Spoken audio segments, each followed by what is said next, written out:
Once again welcome back students to MNS. This is Amit Sharma. आज हम इस लेक्चर में क्लास 11th के chapter 4 principle of mathematical induction की कुछ स्पेसिफिक प्रॉब्लम्स डिस्कस करने वाले हैं। For further detail you can watch the previous part of this series. Okay, let's move. Question is 7 raised to power n minus 3 raised to power n is divisible by PMI। इसको आपको PMI से मतलब principal of mathematical induction से ये prove करना है 7 raised to power n minus 3 raised to power n is divisible by 4। तो now solution, step number 1 for n equals to 1। पहला स्टेप जो था n इक्वल्स टू 1 के लिए हम चेक करते हैं। n equals to 1 put n के प्लेस पर 1 आप पुट करो। 7 1 minus 3 1 equals to 7 minus 3 equals to 4 is clearly divisible by 4। ये 4 से डिविजिबल है, that means Pn is true, यानी Pn means given statement is true for n equals to 1। ये statement हमने Pn लेट कर लिया है। Now we move to step number 2। Step number 2 हम क्या करते हैं, for n equals to k के लिए लेट करके चलते हैं कि 7 pk equals to 7 raised to power k minus 3 raised to power k, यानी n के प्लेस पर हमने k रख दिया, is divisible by 4, is divisible by 4। that means 7 raised to power k minus 3 raised to power k equals to 4m, where m is any integer। m is any integer means अगर ये पूरा factor 4 से divisible है तो that means वो 4 का multiple भी होगा, क्योंकि किसी से कोई नंबर तभी डिवाइड होता है जब वो उसकी टेबल में आता है, that means multiple. Now we move to step number 3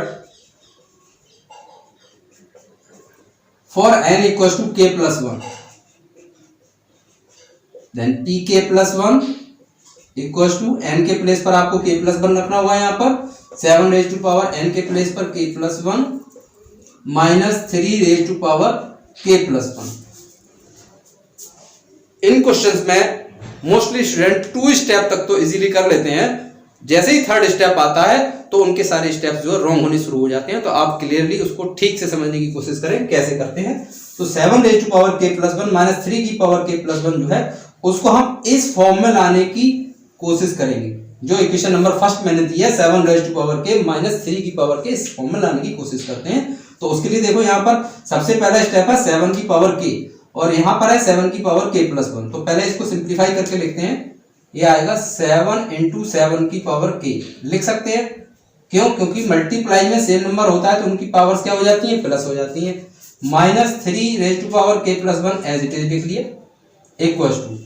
अब आपको क्या करना है, 7 into 7 की पावर k माइनस 3 की power k plus 1 as it is लिख लिया। अब आपके पास जो स्टेप आपको चाहिए वो क्या चाहिए, 7 की पावर k, ये वाला स्टेप आपको चाहिए। दैट मीन्स ये 7 नहीं चाहिए, दैट मीन्स ये 7 हमारे पास एक्स्ट्रा है तो इसको हम माइनस करके लिख लेते हैं 7। अब आपको नीड किसकी है, नीड है आपको 3 raised to power k की, तो हम यहाँ 3 की पावर k लिख लेते हैं इनटू में 3 raised to power k। अब ये इतना फैक्टर मैंने अपनी तरफ से माइनस में लिखा। ओके, मैं अगेन रिपीट कर देता हूं। मुझे चाहिए 7 raised to power k, तो 7 एक्स्ट्रा है तो माइनस 7 किया मैंने, और 3 raised to power k चाहिए तो 3 पावर k मैंने यहाँ पे लिख दिया। अब जितना फैक्टर मैंने यहाँ पे माइनस किया है उतना ही फैक्टर मुझे यहाँ पे प्लस में भी लिखना होगा, क्योंकि हम किसी में भी जितना नंबर माइनस करते हैं उतना ही हम प्लस भी करते हैं। ओके, यहाँ तक क्लियर हो गया। अब हम यहाँ से 7 की पावर k इंटू 7 वाला फैक्टर, एक ये वाला और एक ये वाला, इन दोनों में से हम 7 कॉमन ले सकते हैं।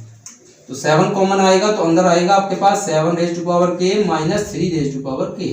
ओके, अब बचा हमारे पास 2 टर्म और बचे, ये दोनों। इन दोनों में से हमें क्या कॉमन मिल सकता है वो आपको देखना है। पहले आप इसको लिखेंगे 3 की पावर k इंटू 3 की पावर 1, ये लिख लिया। प्लस में आपके पास क्या है 7 इंटू 3 की पावर k। ओके, तो 7 और 7 raised to power k minus 3 raised to power k minus इसमें से 3 की पावर k आपको कॉमन दिख रहा है, देखो 3 की पावर के यहाँ पर दोनों में कॉमन है, तो हमारे पास क्या आएगा, प्लस का हम लेके चल रहे हैं, तो 7 माइनस 3 मिलेगा, 7 माइनस 3। अब 7 रेज टू पावर के माइनस 3 रेज टू पावर के ऑलरेडी आप इक्वेशन 1 में लेट कर चुके हो कि ये 4 का मल्टीपल है, दैट मीन्स ये क्या है आपका 4m from equation first. Plus में आपके पास है 3 रेज टू पावर के, इनटू में आ गया 4 आपका कॉमन आ जाएगा, तो अंदर बचेगा m plus 3 raise to power के, that means from equation number first.